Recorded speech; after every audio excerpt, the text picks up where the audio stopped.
Hi, folks. This is Love Rutledge, host of the FedUpward podcast, here with a wonderful guest who I know you're going to love listening to, Virginia Blaser, who is a retired civil servant who served in a variety of capacities for the Department of State and wrote a book about how to do a great job with the entire performance management cycle as a civil servant, but really anybody can benefit from the book she wrote. Virginia, welcome to the show. It is so great to be here with you today, love. Thank you. Well, thank you for joining me from the other side of the world. You are, I guess, an expat now living in South Africa. You served on the African continent for many years. If you could please tell my listeners what your career looked like and what brought you to uh, the point where you decided to write this book. So I started with the Foreign Service, that's our diplomatic corps, right out of university. And from there, I spent pretty much my entire career overseas. Madrid, Brussels, London twice, El Salvador, Mauritius and the Seychelles, Uganda, Tanzania, and finally South Africa was my very last assignment. And when the top quit spinning, here we were in Cape Town, which is a beautiful place, and my family and I decided to retire. And I actually was moving over. I got an offer to be the CEO of a really interesting tech AI company, which I feel like doesn't really happen very much, even as a senior service diplomat. And so I just decided there was a space for me to learn and keep growing. So as I was sending my farewell notes to so many people who were part of my diplomatic life, I kept getting requests. Oh, before you go, could you please share the worksheets that you worked with me? I used them myself, but I never had copies. I created from the very beginning of my diplomatic career, because I had so many direct reports and I felt overwhelmed. I created my own crib sheets and cheat sheets, which over time sort of became a workbook that I used with every single one of my direct reports, including from other agencies when I was a deputy ambassador, like USAID and Department of Justice. So it sort of crossed over a lot of things. So I was sort of surprised when so many people asked me for my sheets that they had found them to be really helpful. So, in my spare time, that's at like 11 p.m. and after, I put together those worksheets and I put it into this workbook really as an idea to just give to anyone who could use a boost in what most people hate and dread, which is an evaluation process. And to make it fun and to just take on and pass along all that I had learned in over 3 decades of leveraging these worksheets that I created for my own use. So it was really just other people begging me for them, and I thought, well, rather than one at a time, I'm just going to publish them, and that's what I did. So tell folks the name of the actual book and where they can find it before we jump into some of the things they can find within it. Great. The Manager's Workbook is available on Amazon. You can just search the Manager's Workbook and my name, Virginia Blaser. It's free on Amazon Unlimited because, again, the point of this was just to share my knowledge. And I think it's less than a cup of coffee if you want the hardback or the paperback version. And in it, you can actually get the actual worksheet sheets, which you can then manipulate and change and adapt to your own needs. But the whole idea is that it's a cycle. It's not a one-off experience. And so by having a workbook that'll walk you through step by step, I think it really empowers people to feel both confident, but also really get the most out of an evaluation process, both as an employee, but also as the supervisor or manager. And I think we are across the US government wildly missing this space and disadvantaging ourselves and our agencies and our organizations, but also our direct reports and employees who really need the senior leaders to step up and their managers to step up and to take this seriously. Absolutely. And your book really is a guide through a year-long discussion with your employees. Before we dig in, I want to remind folks I'm not getting any sort of monetary kickback for the sale of this book. It's $4.99 on Amazon, y'all. It's super inexpensive. I've personally found it very helpful. Virginia, walk us through some of the things people will find in these worksheets. Well, I'm a very practical, pragmatic, straightforward person. So what it is not full of is sort of a lot of highfalutin language. It really is a very practical, step-by-step approach. It provides all kinds of questions and how you can layer questions you might ask your employees on top of other questions to build a conversation with them.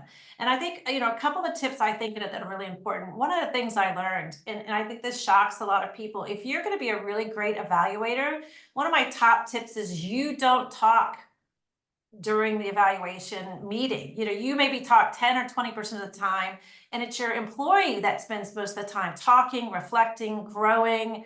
I find that's a lot more impactful than sort of you saying, well, you're a 7 on a scale of 0 to 10. Like that just, in my view, doesn't resonate, and it doesn't have people learn how to do this for themselves and then by extension for others when they become supervisors. So one of the tricks in the book is, how do you balance how much time do you talk, and how do you organize a conversation to make that helpful, especially given, not everyone's an extrovert. Some people need different kinds of tools and tips and tricks to kind of be comfortable to open up. And there's a lot of those in the book. There's also stories sprinkled between my diplomatic and my private sector experience. I've used this with everything from epidemiologists to plumbers. I mean, and over 60 nationalities. So I really do think the tools here kind of cross over any workspace. And in fact, I just got, and this is one of my favorite things, when I get unsolicited emails or LinkedIn notes. I got one just last week, actually, from a fairly high person, like I think a GS 14-ish in DoD, that has moved over to the State Department. They had never done work where they were the frontline manager, and they were lacking some confidence. And he wrote me, and I didn't know him. He said he found my book on Amazon, he read it, and it has so helped him gain confidence. And he feels really happy doing these evaluations in a way he never thought he would. And that just feels terrific when you be able to give someone a tool that not just makes them better and their employees better, but it could make our organizations and our government better. That's awesome. I love that. That makes me very happy. Absolutely. And the theme, and I think the vibe of a lot of the questions that you have, they're open-ended, they're meant to spark conversation, and they're very coachy. And as someone who is a certified coach, I really appreciate that you've given examples of those open-ended questions so that you can get to know your employees on a deeper level, not necessarily prying into their personal lives, but understanding what Right. it is they want out of the next 3 to 5 years in their career, what kind of development opportunities they're looking for, um, aspects of their work actually bring them joy versus drain them, so that you can make sure you're aligning their energy and yours to the right things. What for you has been the most helpful in terms of the questions that you've outlined in the book? If you could pick two or three that you think are the most impactful, if that's possible, what would they be? Right. So one of the ones that's most impactful as I'm getting to know a new direct report is to ask them, and I love this question because people physically change when I ask this question. I'll say, tell me about a favorite boss. And immediately, even if they're a little nervous because they don't know me, and it tends to meet your boss for your first sort of evaluation, and this is the beginning of a cycle, not the end. This is when I first met them. Maybe I've just tried to post. They will smile, their shoulders will sort of go down. Suddenly it feels safe, and they'll start talking about someone they really loved working for. There's a lot of reasons I like this question, and I break it down a little bit in the book. But one of the things is, you know, I can learn how someone likes to be managed by asking them who their favorite boss is, better than saying, hey, how do you like to be managed? Because people don't Mhm. always know, or they don't answer it honestly, or anything in between. The other thing is, people will often say, well, I like this about my boss, Love, and I like this about this other boss, Virginia, and they sort of cobble an answer together. Also perfectly great. Here's another thing. I get to learn what different people love about fantastic bosses. And sometimes I'll think to myself, as somebody's waxing on about a boss they really love, wow, that's really great what that boss does. And I like little middle mental notes like, maybe I can do that too. I could be a better boss. So there are lots of questions like that, I think, that give you a chance to have multiple layers of learning, both learning about your employee, but also learning about how you could be better. Another thing I really believe in is baselining, right? So one of the things in this that I think is really important, if you're going to go through an evaluation cycle that's like an affinity loop, right? Because as soon as you're done, you start the next year's cycle Yeah. over again, is to create baselines. And it really doesn't matter where you start, it matters how things change. So let me give you an example. A series of the questions I have that have been really powerful to me and to the people that I've worked with is to say, okay, what's the morale of your unit or of our organization, or if I'm overseas, of our embassy? And someone will say, well, it's a 6. Doesn't matter if they say it's a 4, the number is kind of irrelevant. And then you'll say, well, Love, what's your morale? If your unit is 6, what are you? And you say, well, I'm a 7 or I'm a 5. It's really about, well, why are you higher or lower than everyone else? And then the next 3 months later or 6 months later, you have the same conversation. You ask the same number. They won't remember what they told you, but you've written it down. And you might say, well, you said you were 5 last time. Why are you saying you're a 7 now? What changed? So it gives you a neutral place to be able to create a baseline and then figure out where the ebbs and flows and trends in an employee's performance, in their evaluation of their performance, in their feeling of where they're fitting with the larger unit, both at the organizational level, but also maybe at the unit level. So being able to explore baselines and understand why there's a difference is the critical piece. Whether someone's a 4 or 6 is not as important. And I can tell you, I've asked those questions, that series of questions, 1,000 times. I've never had anyone say 0, and I've never had anyone say 10. Yeah. So that could happen, but again, it's about those spaces in between that you explore, and it's based on your employee's own output and expression of where they fall. So to the employee, it feels safe, right? You're following up on their questions and their assessments and their analysis, and that's positive. Yeah. So speaking of feeling safe, I'm going to shift gears a little bit. We're recording this the week of the US elections, and there's a lot of anxiety for folks of all political persuasions. As a longtime leader in the federal government, what advice do you have for managers and supervisors navigating through a presidential transition that may be particularly prickly?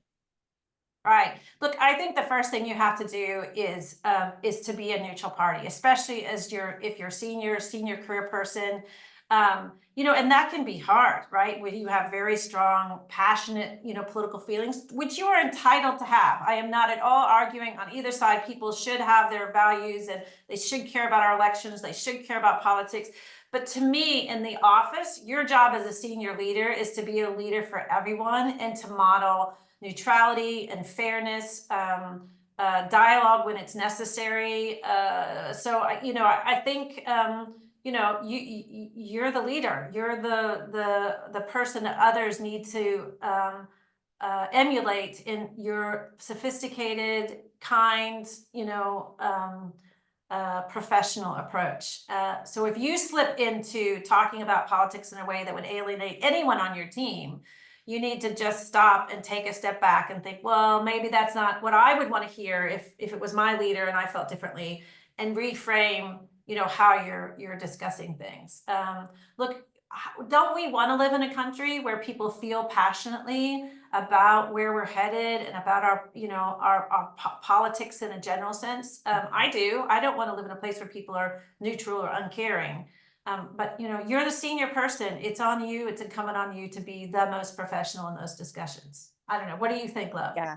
No, I think you're absolutely right, and it's really hard.